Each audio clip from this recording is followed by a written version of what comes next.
Hi, hello pong muli. Isang masigla at mapagpalang araw ho sa inyong lahat. Kamusta na ho kayo? Sana ho ay nasa mabuti kayong kalagayan. Saan man ho kayo naroroon. Nagbabalik hong muli itong aking YouTube channel na Eric's Vlog. Maraming salamat to sa patuloy na nanonood ng aking mga ina-upload na video.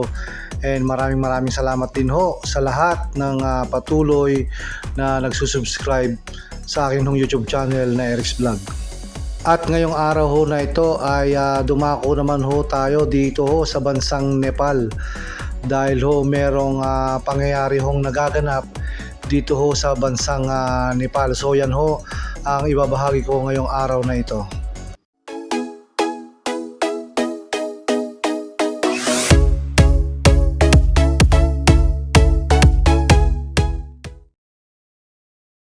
Ang bansahong Nepal ay nasa Asia at ito ho'y malapit sa bansahong India, Myanmar, sa China at dun ho sa Afghanistan. So yan ho ang malalapit na bansa dyan ho sa bansang Nepal. Ang pangyayari hong aking binabanggit kanina na nagaganap ho sa bansang Nepal ay dahil ho marami hong nagprotesta. Ito makita nyo, libo-libong mga Nepaliso ang nagprotesta sa mga pangunahing lansangan ho sa Kathmandu, Nepal dahil ho sa tindi na nangyayari ho dyan sa bansang Nepal. Marami hong nagulat dito ho sa pangyayaring ito na nagkaroon ho ng malawakang pagprotesta ho ang mga taga Nepal at ayon ho sa balita, karamihan daw ho ng nagpoprotesta dito ay mga kabataan ho o yun hong tinatawag na Gen Z generation. So yan ho ang nangyayari sa bansahong Nepal.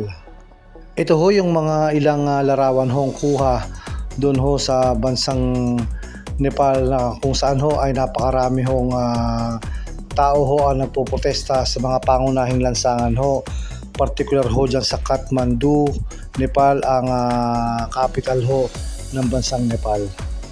So ito pa rin ho yung isa sa mga larawan ho na kung saan ay napakarami ho ang nagpoprotesta dyan nga ho sa Kathmandu, Nepal.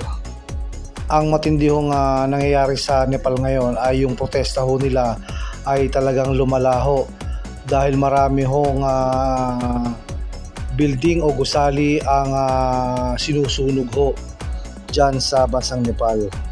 Ayon ho sa balita, nag-ugat ho ang protesta matapos hong iban ng gobyerno ang 26 hong social media platforms gaya ho ng Facebook, Instagram, YouTube, WhatsApp at marami pa pong ibang social media platforms dyan ho sa bansang Nepal. At ayon din ho sa balita, ilang linggo bago ipagbawal ang mga social media platforms sa Nepal, kumalat ang isang Nepo Kid campaigns na kung saan ho binigyang diin ang mararangyang buhay ng mga anak ng politiko at aligasyon ho ng katiwalian at korupsyon. So yun ho ang nangyari dyan ho sa bansang Nepal. Nagkalat ho sa iba't ibang social media platforms ho itong mga larawan ho ng tinatawag na Nepali politician kids na kung saan ay dinidisplay ho nila yung kanilang mararangyang buhay dahil nga ho doon sa iba't ibang mamahaling gamit ho na kung saan ho ay nakadisplay.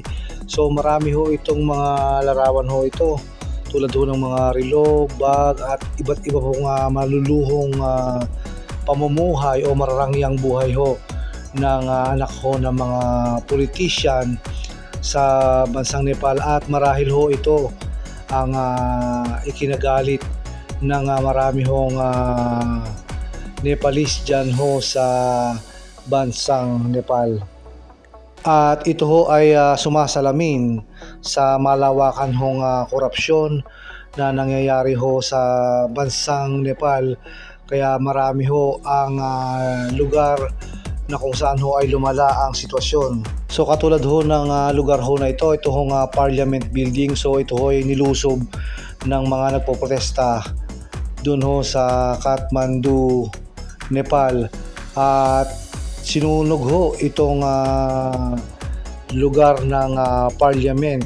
Ayan ho, makikita nyo sa larawan itong parliament ho dyan nga ho sa Kathmandu, Nepal, sa tindi ho ng galit ng mga nagpoprotesta. Pati ho ang government building sa Nepal ho ay hindi ho nakaligtas sa tindi ho ng galit ng mga Nepalese ho dun ho sa kanilang pagpoprotesta nga ho dahil ho sa mga pangyayaring yan. At pati rin ho itong Hilton Hotel ay hindi rin ho nakaligtas dyan ho sa panununog o pagsusunog ng mga nagpoprotesta ho dyan sa bansang Nepal. At ang isa pa ho nga nakita ko ho rito, ito ho nga Presidential Palace ay sinunog na rin ho ng mga nagpoprotesta dyan ho sa bansang Nepal, particular nga ho dyan sa Kapitolyo kung saan nandyan ho yung Kathmandu, Nepal.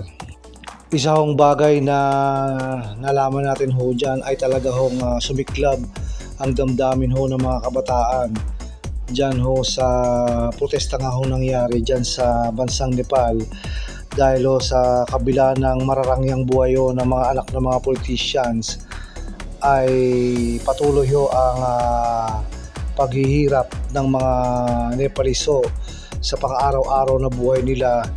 Subalit malala ho ang korupsyong nangyayari dyan ho sa bansang Nepal. So napakatindi ho talaga ng usapin pagdating ho sa korupsyon. Maging dito rin ho sa Pilipinas ay talagang usap-usapan talaga ho ang matinding korupsyon na nangyayari ho sa bansa natin. Dalangin ho sana natin na wag hong mangyari sana itong malawakang protesta ho na nangyari sa bansang Nepal dahil ho na-paralyze ang operasyon ho ng gobyerno dahil sa dami ho ng sinunog ng mga nagpoprotesta doon ho sa bansang Nepal. Kaya nga ho lumalabas na ang usapin ho sa korupsyon ay hindi lamang ho sa iilang bansa gaya ng Indonesia, ng Nepal, ng Pilipinas. Marami hong bansa ang nakakaranas ho ng ganitong problema.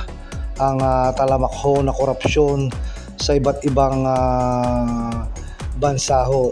Kaya napakatindi ng usapin ho pagdating sa korupsyon at ito yung ikinagagalit ng mga tao dahil ho ilang tao, grupo o opisyal ang nagtatamasa ng mga mararangyang buhay dahil ho sa tindi ng pagnanakaw ho sa kaban ng bayan. So yun ho, ibinahagi ko lang ho sa inyo itong nangyayari ho sa Kathmandu, Nepal na kung saan ho ay talagang napakatindi ho ng protestang nangyari ho dyan sa bansang Nepal. So hanggang dito na lang po muna ang ating vlog. Hanggang sa muli po, maraming salamat po sa inyong panonood.